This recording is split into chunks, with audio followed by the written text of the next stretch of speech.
had some very strong feelings, I know, about the vice presidential debate last night.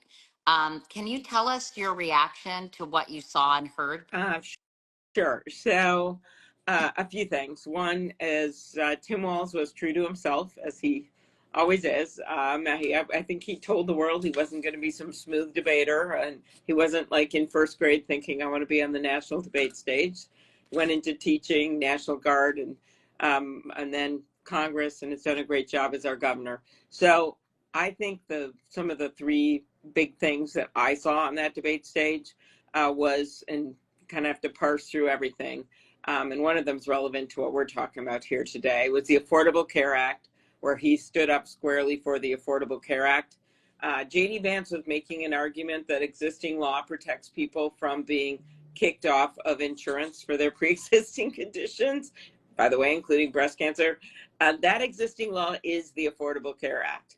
And so ironically, the Republicans have been trying to repeal that over and over and over again. So that was my first takeaway, was just the way that Kamala Harris and before that, Joe Biden and Tim Walz have been standing up for the Affordable Care Act. The second thing was on women's right to make their own decisions about their health care. I think a lot of women were yelling at the screen there because J.D. Vance kept talking about, hey, I have a heart for this woman, that I have a heart.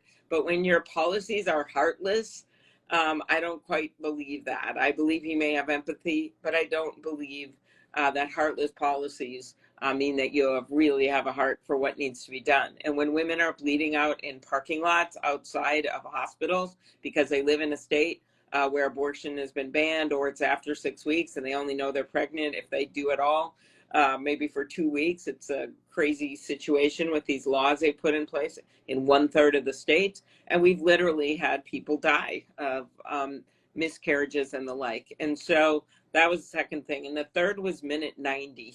The debate, everyone's like, is this over yet?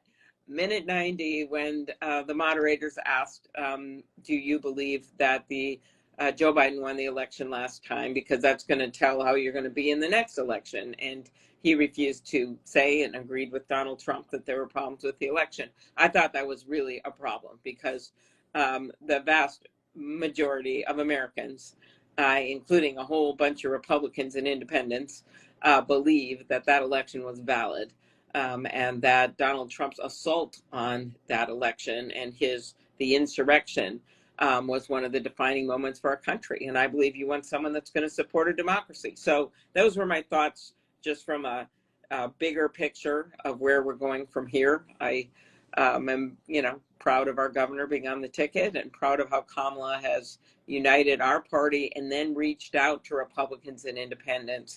Had now Liz Cheney and Dick Cheney are supporting her, and Jimmy McCain, my friend John McCain, who I know you knew, his son, and Jeff Flake, the former Republican senator of Arizona, and Adam Kinzinger, who spoke at the Democratic convention. They don't agree with everything that Kamala and Tim say, but they believe that our democracy is worth saving. And so that's how I feel strongly about this. Well, thank you for your insights. It's surprising, just as a button to that conversation, that there's still a significant number of Republican voters who believe that Joe Biden was not legitimately elected. Mm-hmm. I was there at 3:30 in the morning making that walk with Mike Pence, the former vice president, and Roy Blunt, the Republican senator, former from Missouri. The three of us were in charge of making sure those electoral ballots were counted. And what had been a big celebration in the morning ended up with us walking over broken glass and next to pillars spray painted with racist vulgarity. That assault on the Capitol was real. Over 100 police officers were injured. And we said democracy would prevail. Our country did, our elected officials, and it did. And so it is true that Donald Trump keeps spouting these falsehoods about that election, but his own head of elections at the time, that he then fired, has said that it was the most secure election in the history of America. Before we jumped on this call, I thought it was interesting. The New York Times broke the story that a judge unseals new evidence in federal election case against Trump. Judge Tanya Chutkin made public portions of a filing by prosecutors setting out their argument for why the case should go forward, despite the Supreme Court's ruling on immunity. And there was something pretty, I thought, it says, according to testimony, an aide alerted Donald Trump that Mike Pence had been rushed to a secure location in the hope that he would take action to ensure Pence's safety. Trump looked at the aide and only said, "So what?" Wow.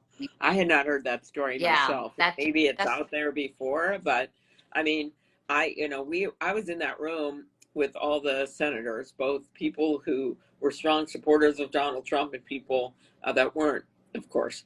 And there were numerous senators on both sides of the aisle trying to call the National Guard, the governors in Virginia and Maryland, to ask for help.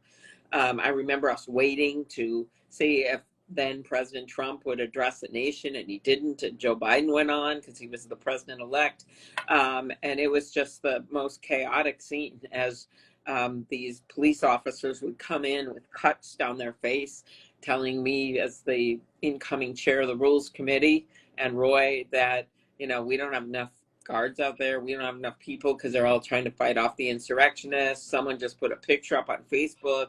You have to get them to take it down. They'll figure out where you are.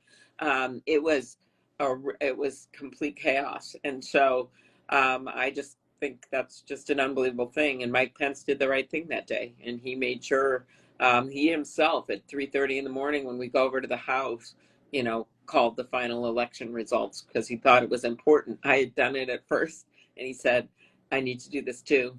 And he did it too.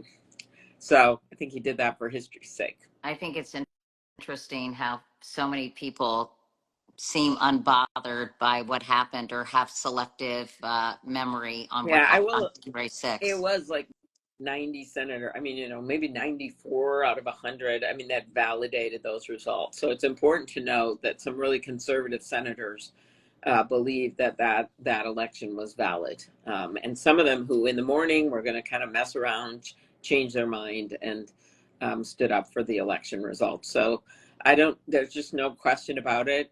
And that he called the Georgia Republican Secretary of State and asked for the exact number of votes that he had lost by. And there's a tape of that. I don't know what more evidence you need Yeah. for what he was up to.